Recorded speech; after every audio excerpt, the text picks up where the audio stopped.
Ազգային ժողովի երեկվա քննարկումները Իշխան Զաքարյանի ելույթից հետո ակնհայտ կերպով դրսևորեցին, թե ինչպիսի հակասություններ են առաջացել Հանրապետական կուսակցության ներսում։ Հիշեցնենք, որ Վերահսկիչ պալատի նախագահ Իշխան Զաքարյանը 2012 թվականի կառավարության գործունեության վերաբերյալ իր հաշվետվության ժամանակ աղաղակող փաստեր բերեց, թե ինչպես է թալանվում պետական բյուջեն։ Ստուգման պարզվել է, որ վճարային համակարգերով հագեցված տերմինալներ գնելու արդյունքում դատական համակարգի կարիքներին անհրաժեշտ յուրաքանչյուր տերմինալի ձեռքբերման համար դատաիրավական ծիգը ծախսել է ստուգման ժամանակաշրջանում շուկայում առկա տեղեկատվական տերմինալների գնից ավել 185 միլիոն դրամ։ Այս մալուխը մեր խանութներում դրված է եւ իմ մոտ կա նաեւ այդ բանից վերցրած, խանութից վերցրած կտրոնը, որտեղ հստակ գրված է, որ սրա 1 մետրը 110 դրամ է։ Կատարողական ակտերով ստացել են 36,000 դրամ։ Նախահաշիվներում այս նույն մալուխը գրված է եղել 1007 դրամ։ Երբ որ որևէ երկրից, որևէ գործարանից, որևէ տեղից գնվում է ապրանք լրիվ այլ գնով, փաստաթղթերով Հայաստան է մտնում լրիվ այլ գին, եւ արդյունքում միշտ տուժում է պետական բյուջեն։ Եվ արդյունքում մենք միշտ ունենում ենք 3, 4, 5, վերջերս մի դեպք էի նայում 17 անգամ գնային տարբերություն ի վնաս պետական բյուջեի։ Իշխան Զաքարյանի ելույթին զարմանալիորեն կտրուկ արձագանքեց Ազգային ժողովի նախագահը, ով հայտարարեց, որ սա ոչ այլ ինչ է, եթե ոչ պետական պարզ թալան։ Ես զարմացած եմ ուղղակի, զարմացած եմ, որ մենք քննարկում ենք հարցեր, քննարկում ենք մի հաց, որտեղ որ գործ ունենք կոպիտ ասած թալանչիների հետ, յուրացողների հետ, եւ մենք որևէ լուրջ քայլ չենք իրականացնում։ Ես պարոն Զաքարյան զարմացած եմ, այս մարդկանց բոլոր գործերը նախ պետք է ուղարկի դատախազություն։ Ոչ պակաս էր նաև Էդուարդ Շարմազանովի արձագանքը եւ նա փաստացի կրկնեց Հովիկ Աբրահամյանի միտքը։ Այդ հոր տնից այդ փողը չի բերել, որ ինքը չկատարված աշխատանքների դիմաց որոշել է վճարել։ Դա հարկատուների հաշվին է, մեր հաշվին է, ժողովրդի հաշվին է։ Մենք պետք է օր առաջ ազատվենք կոռումպացված չինովնիկներից։ Այդ չաղ ու բախտավոր չինովնիկների ժամանակները անցյալում են։ Հովիկ Աբրահամյանի եւ Էդուարդ Շարմազանովի տեսակետին էր նաեւ Իշխան Զաքարյանը, ով նույնպես նշեց, որ այս իրավիճակը պետք է փոխվի։ Այո, կան ռիսկեր, այո, կան կոռուպցիոն լրջագույն ռիսկեր, դրա մասին խոսում ենք բոլորս։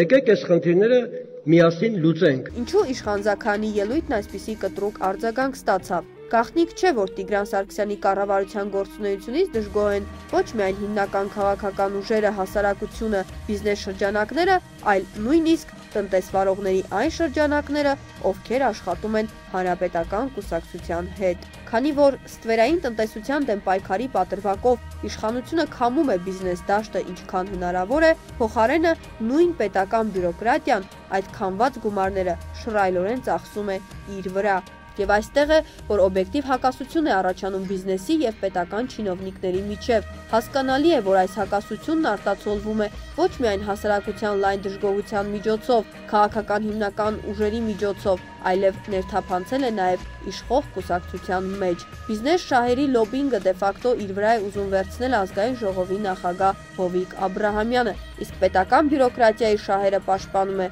վարչապետ Տիգրան Սարգսյանը։ Հասկանալի է, որ այս պայքարում կա նաև ներիշխանական, ներանձնային եւ այլ խնդիրներ, սակայն պարզ է նաև այն, որ երբ սոված երկրում պետական ապարատում տիրում է այսպիսի բացահայտ թալան, այս ամենը բերում է նրան, որ սույն թալանի մասին բացահայտ սկսում են խոսել նույնիսկ իշխող կուսակցության ներկայացուցիչները։ Իդեպ նշենք, որ այս թալանի մասին խոսում էր նաև գործող նախագահը 9 ամիս առաջ կառավարության նիստի ժամանակ։ Այս առումով ես կառավարության աշխատանքը Տիգրան շատ բացասական եմ գնահատում, շատ բացասական։ Մենք 4 տարի քեզ հետ խոսում ենք այս թեմաներով, 4 տարի ուղիղ։ Բայց process-ները շարունակվում են, գնում են, 6 ամիս հետո լավ կլինի, մի տարի հետո լավ կլինի։ Գոնե տեխնիկական խնդիրները կարող ենք լուծել։ Կանոնակարգերը կարող ենք գրել։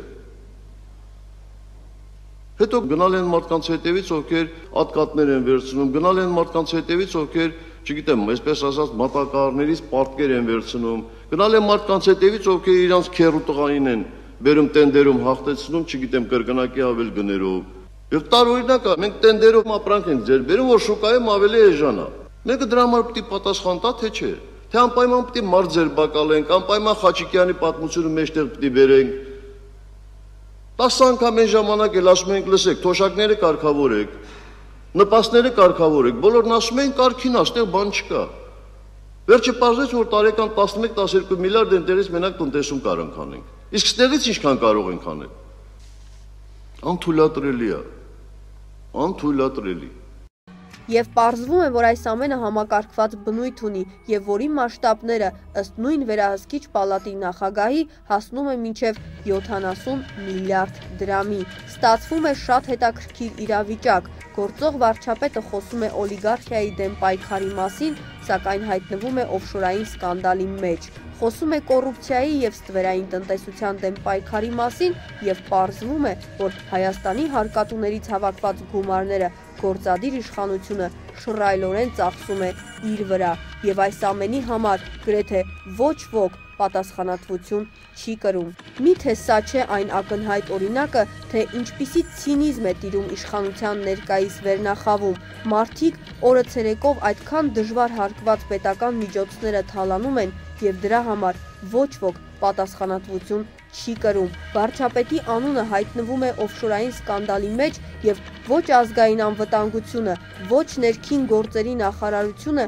և ոչ էլ դատախազությունը վարույթ չեն սկսում։ Եվ սա այն դեպքում, երբ այդ նույն օֆշորային սկանդալում կա ուժող կողմ, իդեմս գործարար Փայլակ Հայրապետյանի։ Մինչդեռ ընդամենը 1 տարի առաջ, երբ թմբկահարվում էր այսպես կոչված Սիվիլիթասի գործը, պետական ողջ մարմինները Օսկանյանի վրա կեղտ էին փնտրում, որտեղ իդեպ ոչ տուժող կողմ կար, ոչ էլ բողոքող։ Միթե սա չէ այն գլխավոր պատճառը, որ երկրում տիրում է այսպիսի գաղջ մթնոլորտ, պարոն նախագահ, և այս ամենից հետո ճիշտ կլիներ, որ թե գործող նախագահը և թե վարչապետը առժամանակ լռեն և հրապարակային ելույթներով հանդես չգան, հեռուստաէկրաններից մարդկանց աչքին չերևան, գուցե այս պայմաններում մարդիկ իրենց ողբերգության հետ մենակ մնալով ավելորդ չգրգռվեն, քանի որ սույն անձերը Հայաստանում դարձել են պայթյունավտանգ էլեմենտներ, որոնց հանդեպ ատելության աստիճանը հասել է վտանգավոր մակարդակի և պայթյունը կարող է առաջանալ ամենաչնչին պատրվակի դեպքում։